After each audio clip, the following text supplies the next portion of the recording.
ஃப்ரெண்ட்வுட்ஸ் மக்களுக்கு வணக்கம். இன்னைக்கு நம்மளோட ஷோல யாரை பத்தி பேச போறோம், எதை பத்தி பேச போறோம் அப்படின்னா, இதுக்கு முன்னாடி இவரை பத்தி நாம நிறைய பேசியிருக்கோம். நம்ம மட்டும் கிடையாது, இப்பெல்லாம் சோசியல் மீடியாவை திறந்தாலே ரெண்டே ரெண்டு பேருக்கு தான் போட்டி அப்படிங்கிற மாதிரி தனுஷை பத்தி தான் எல்லாருமே பேசிக்கிட்டு இருக்காங்க. ஒரு பக்கம் தனுஷுடைய சினிமா பக்கத்தை பத்தி பேசிட்டு இருக்காங்க, இன்னொரு பக்கம் தனுஷுடைய எதிர்கால அரசியலை பத்தி பேசிட்டு இருக்காங்க. ஸோ ஆல்மோஸ்ட் பாத்தீங்கன்னா இப்போ எல்லாருடைய பார்வையும் தனுஷ் மேலதான் இருந்துட்டு இருக்கு. தனுஷ் அடுத்த கட்ட நடவடிக்கையா என்னென்ன பண்ண போறாரு அப்படின்றத தெரிஞ்சுக்கிறதுக்காகவே பொதுமக்கள், ரசிகர்கள் அப்படின்னு எல்லாருமே ரொம்ப ஆர்வமா இருந்துட்டு இருக்காங்க. ஸோ அந்த வகையில தனுஷ் வந்து அரசியல்ல வரப்போறாருன்ற பேச்சுகள் தொடர்ந்து அடிபட்டுக்கிட்டே இருக்கு.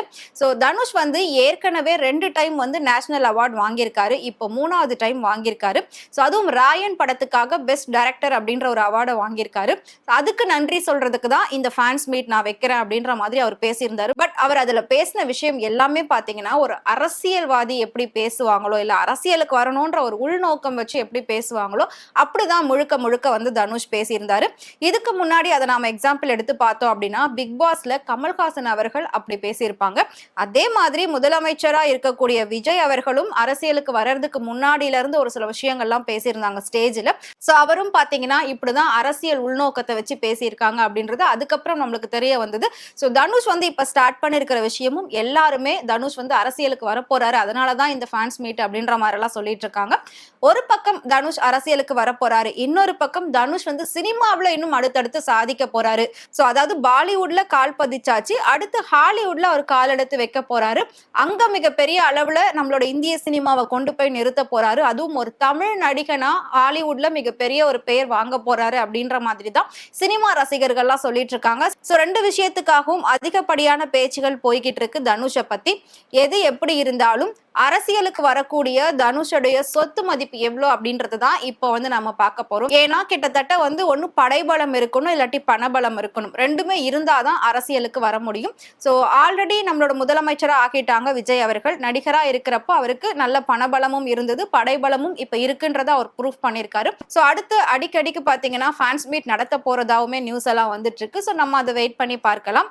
சோ அரசியலுக்கு ஒருத்தர் வரணும் அப்படின்னா மக்களோட மனசுல ஃபர்ஸ்ட் இடம் பிடிக்கணும். ஸோ தனுஷ் வந்து ஆல்ரெடி ஒரு நல்ல நடிகரா இடம் பிடிச்சிட்டாரு.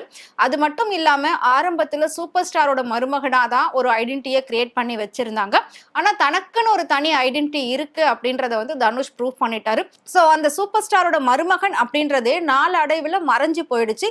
முழுக்க முழுக்க தனுஷ் வந்து நடிப்பு அரக்கன், நடிப்பு அசுரன் அப்படிங்கிற ஒரு பேரும் எடுத்துட்டாரு. நம்ம சூப்பர் ஸ்டார் அப்படின்னு சொல்லி கொண்டாடிக்கிட்டு இருக்கக்கூடிய நம்மளோட சூப்பர் ஸ்டார் கூட இது வரைக்கும் நடிப்புல மிகப்பெரிய அளவுல பேர் வாங்கியிருக்காரா அப்படின்னு கேட்டா கண்டிப்பா கிடையாது. ஸ்டைலுக்காக மட்டும்தான் அவர் வந்து பேர் வாங்கி இருந்தாரே தவிர நடிப்புக்கு பேர் வாங்கினதா பெருசா வந்து நம்ம கேள்விப்படல. சோ அந்த வகையில பாக்குறப்போ சினிமாவுக்கு முக்கியமான தேவை என்ன அப்படின்னா நடிப்பு தான். சோ நடிப்புக்கு உயிர் கொடுத்தவர் சிவாஜி கணேசன். அவரோட இடத்துக்கு இப்போ வரைக்கும் ரீப்ளேஸ்மெண்ட் கிடையவே கிடையாது. ஆனா இப்போ அந்த இடத்த வந்து பாத்தீங்கன்னா தனுஷ் கொஞ்சம் கொஞ்சமா பிடிச்சிட்டு வராரு அப்படின்னே சொல்லலாம். அந்த அளவுக்கு அவரோட நடிப்பு திறமையானது இருக்கு. இப்போ தனுஷ் வந்து நடுவுல கொஞ்சம் வருஷமா ரொம்பவே வந்து விமர்சனங்களுக்கு ஆளாகி இருந்தாரு. முக்கியமா அவருடைய தனிப்பட்ட வாழ்க்கையில விவாகரத்து அப்படின்னு வரும்போது மிகப்பெரிய அளவுல அது பேசு பொருளா போச்சு. சோ விவாகரத்து ஆக போறதுக்கும் ஆனதுக்கும் காரணம் என்ன அப்படின்னு சொல்லி எல்லாரும் என்ன சொன்னாங்க அப்படின்னா, தனுஷ் வந்து நிறைய படங்கள்ல கமிட் ஆகி நிறைய வந்து அட்வான்ஸ் எல்லாம் வாங்கி வாங்கி அந்த பணத்தை எடுத்து போயஸ் கார்டன்ல வீடு கட்டிட்டாரு. கிட்டத்தட்ட 150 கோடி ரூபாய்க்கு வீடு கட்டிட்டாரு. அவர் வந்து கால்ஷீட் கொடுத்த மாதிரி ஷூட்டிங்க்கு போகவே இல்லை. இதனால நிறைய ப்ரொடியூசருக்கு நஷ்டம் ஏற்பட்டிருக்கு. தனுஷ் வந்து பல 100 கோடி கடன்ல மாட்டிக்கிட்டு இருக்காரு. அதனாலதான் பொண்ணோட வாழ்க்கை வந்து பாதிக்கப்படுமோ அப்படின்னு சொல்லி லதா ரஜினிகாந்த் டிவோர்ஸ் வாங்கிட்டாங்க அப்படின்ற மாதிரி பேச்சுக்கள் தான் ரொம்பவே அடிபட்டது. சோ இது எல்லாத்தையும் வச்சு நடுவுல கொஞ்சம் வருஷம் ஃபுல் அண்ட் ஃபுல் நெகட்டிவாவே ஒரு கமெண்ட் எல்லாம் வந்துட்டு இருந்தது தனுஷுக்கு. அது எல்லாத்தையும் இப்ப அவர் அப்படியே பாசிட்டிவா மாத்திட்டாரு. இப்ப வந்து தன்னை பத்தின எந்த ஒரு விமர்சனமும் வராம, வந்தாலும் அதுக்கு வந்து பெரிய அளவுல பரவ விடாம அவர் வந்து பாத்துக்கிட்டு இருக்காரு. தனுஷுக்கு வந்து நிறைய கடன்கள் இருக்கு அப்படின்னு சொல்லப்பட்டது. பட் இப்போ அதெல்லாம் கொஞ்சம் கொஞ்சமா அவர் வந்து க்ளோஸ் பண்ணிட்டாரு அப்படின்னு சொல்றாங்க. சோ தனுஷுடைய கடன்களை தாண்டி அவருடைய சொத்துக்கள் அப்படின்னு பார்த்தோம்னா தனுஷுக்கு கிட்டத்தட்ட சென்னையிலே 3-4 வீடு இருக்கு அப்படின்னு சொல்லப்படுது. ஃபர்ஸ்ட் அவங்க வாழ்ந்த ஒரு பூர்வீக வீடு, அதுக்கப்புறமா அவங்க வந்து கொஞ்சம் நல்லா இருக்கணும் அப்படின்றதுக்காக ஒரு சின்ன நார்மல் அபார்ட்மெண்ட்டும் அவங்க வாங்கியிருக்காங்க. நல்லா வளர்ந்ததுக்கு அப்புறமா ஒரு இண்டிவிஜுவல் ஹவுஸ் வாங்கியிருக்காங்க. சோ அதுக்கப்புறம் இப்ப ஒரு பெரிய லெவல்ல பேர் வாங்கினதுக்கு அப்புறமா சூப்பர் ஸ்டாருக்கு போட்டியா அதே போயஸ் கார்டன்ல தனியா ஒரு வீடு கட்டணும் அப்படின்னு சொல்லி 150 கோடி ரூபாய்க்கு வீடு கட்டியிருக்காரு. அது நம்ம எல்லாருக்குமே தெரியும். சோ அதை தாண்டி ரோல்ஸ் ராய்ஸ் அப்படிங்கிற மாதிரியான பல சொகுசு கார்களையும் அவர் வச்சிருக்காரு.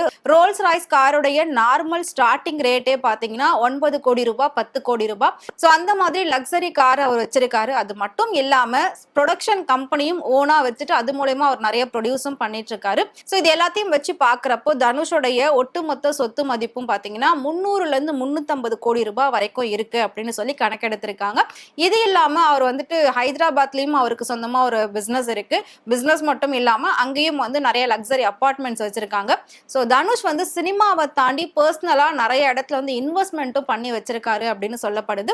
சோ நிறைய இன்வெஸ்ட்மெண்ட் எல்லாம் போக தான் அவர் வந்து சினிமாவிலையும் போட்டுட்டு இருக்காரு. சோ நார்மலா தனுஷ் வந்து ஒரு படத்துக்கு 30ல இருந்து 35 கோடி ரூபாய் வரைக்கும் தான் ஆரம்பத்துல சம்பளம் வாங்கிட்டு இருந்தாரு.